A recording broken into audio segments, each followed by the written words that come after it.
Welcome to the Factal Forecast, a look at the week's biggest stories and what they mean from the editors at Factal. I'm Jimmy Lovaas.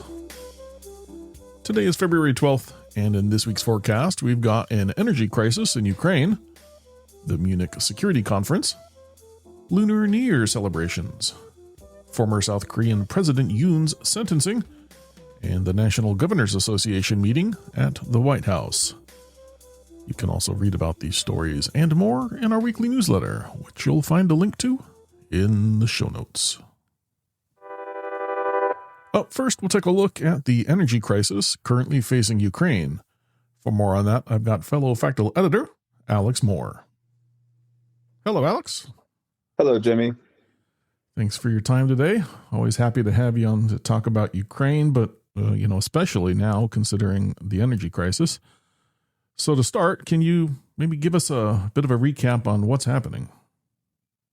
Yeah, so this is by no means like a new thing this winter. This has been taking place every winter since the onset of the war, dating back to the fall of 2022 and into the winter. And it's been something that Russia has done consistently ever since then in the winter months, where they will periodically, on more or less a weekly basis or so, launch large-scale bombardments targeting Ukrainian energy production and, substations, distribution networks all across the country. They've been doing that for years now, but this winter has been particularly intense due to kind of a confluence of factors, one of which just being the extreme nature in which they've been domestically mass-producing one-way strike drones, Ukrainian air defense networks being degraded, and just other stuff as well. They've just been brutally successful this year at destroying Ukrainian energy. But and the other big factor this winter is that Ukraine has faced just an inconceivably cold winter with temperatures down, in the minus 20s Celsius on a consistent basis. So the mixture of the success Russia's had at targeting Ukrainian energy production and distribution, as well as the extreme life-threateningly freezing temperatures, it's created kind of a humanitarian crisis across Ukraine, with Kyiv kind of marking the epicenter. And what's the latest? There been any new developments? Yeah, the strike campaign kind of continues apace. At any given time, there are millions of Ukrainians that are subjected to rolling power outages across the country. This, of course, goes along with heating outages, stopping gas, all sorts of things like that. January saw one of the largest single months of the Ukrainian war, if not the largest, with nearly 4,600 long-range projectiles, so drones, ballistic missiles, cruise missiles fired into Ukraine. And a lot of these large strike packages kind of coincided specifically with some of the coldest nights of temperatures that they've had in a long time. Again, if you look at the weather in places like Kyiv or Lviv, there are certain days where you're looking at high temperatures of 1 to 5 degrees Fahrenheit. So it's truly hard to put into words and comprehend just how cold it is there. And it's created kind of just extremely dire living situations in places like Kyiv that have had multiple thermal-electric substations destroyed. So if you look at parts of like the East Bank of Kyiv, those suburbs, certain buildings, even inside, the temperature is approaching freezing. So people are having to do things to stay warm, like light bonfires and stuff. So it's kind of metastasized into a big humanitarian crisis. And it's not just Kyiv, like I said. I mean, the Russian strikes have degraded thermoelectric plants all across the country. And insofar as they are still able to manufacture some electricity in Western Ukraine, the distribution networks have just been destroyed. So there's just not much they can do about it right now. Well, what kind of reactions have you seen to all this? Yeah, Europe over the years has tried to help as best they can. Countries like Germany has sent engineers to try to help out with kind of the restoration of some of these plants and networks that have been destroyed. Poland has, carried their weight with trying to help, export electricity. But again, with the grid in such, tattered shape, that is just patchwork at this point. And it's going to take months to fully kind of fix the electrical grid and the power generation as well as distribution. So, yeah, the humanitarian crisis is pretty stark. I mean, it's had a lot of trickle-on effects. Obviously, Ukraine is in this place where they're simultaneously a country that's at total war along a front line ranging a distance that is equivalent to, like, Chicago to New York is the length of the entirety of the front, which is, one of, if not the most active war zones in the world. But simultaneously, parts of Western Ukraine are, a country that's on a war footing, but not a total war. So food scarcity has become worsened in the wake of this strike campaign this winter. Schools are just totally closed. You can't send kids to school in this temperature. Cafes are closed, so on and so forth.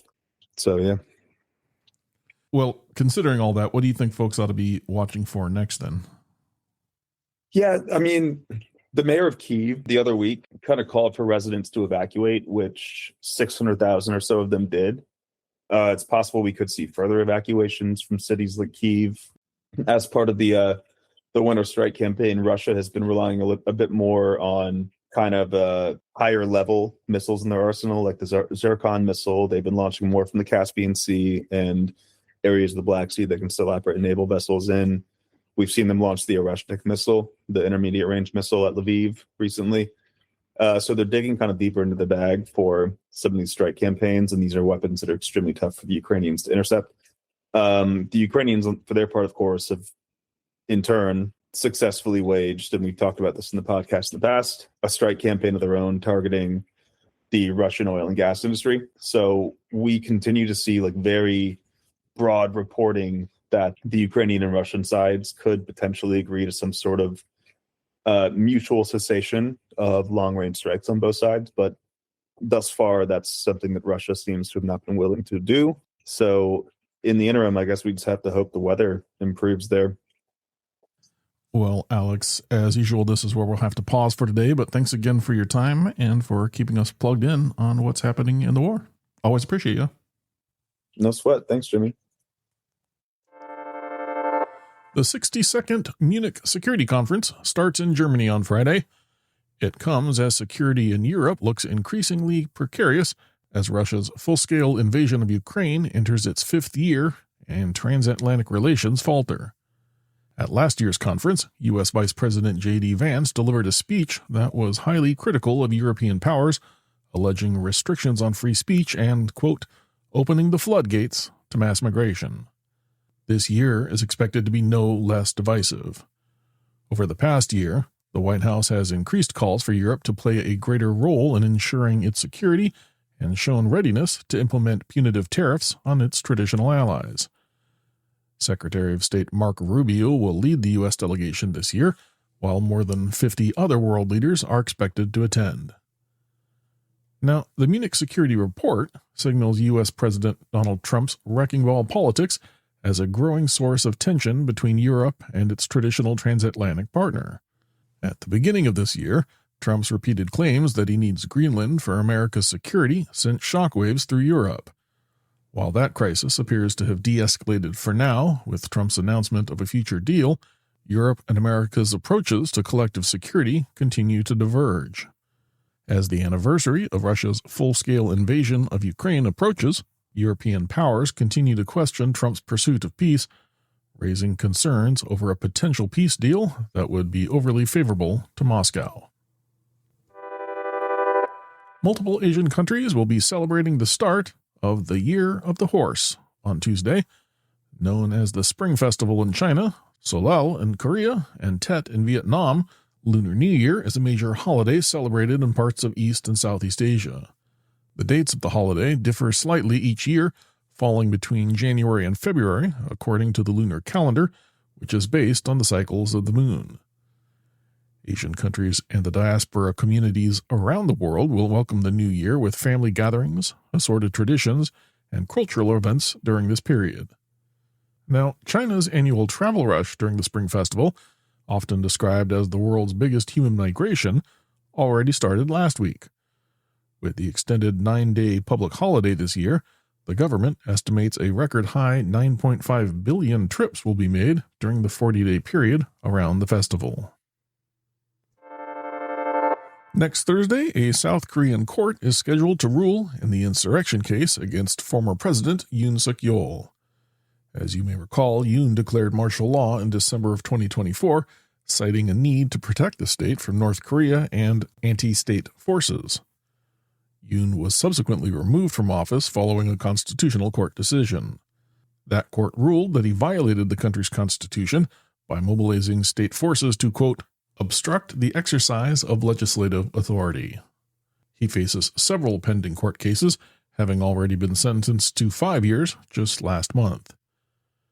Now, the insurrection charge is linked to allegations that Yoon sealed off South Korea's parliament in a bid to prevent the martial law decree from being blocked and made orders to arrest opposition leaders. South Korean prosecutors have sought the death penalty for Yoon.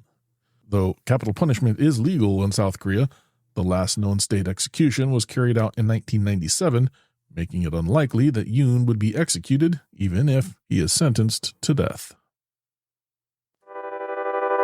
The annual National Governors Association meeting starts next Thursday in Washington, D.C. The annual event normally features governors of all U.S. states as well as Commonwealth territories. It's been common practice for all attendees to meet with the president in the White House. This year, however, we'll see a break from that tradition. President Donald Trump has decided to exclude Democrats from the meeting, a decision the association has criticized.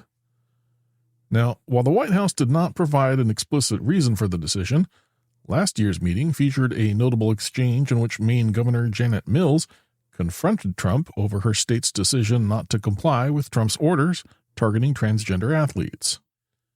The meeting comes as some Democrat-run states are moving to end local and state-level law enforcement cooperation with federal immigration enforcement. That setting up another confrontation with the executive branch as federal and anti-immigrant operations continue to spread into cities. As always, thank you for listening to the Factal Forecast. We publish our forward-looking podcast and newsletter each Thursday to help you get a jump start on the week ahead. Please subscribe and review wherever you find your podcasts, and we'd love it if you'd consider telling a friend about us. Today's episode includes work from Factal editors James Morgan, Hua Shea, Michael Archer, and Alex Moore. Our interview featured Alex Moore, and our podcast is produced and edited by me, Jimmy Lovaas. Our music comes courtesy of Andrew Gosby. Until next time, if you have any feedback, suggestions, or events we've missed, drop us a note by emailing hello@factal.com.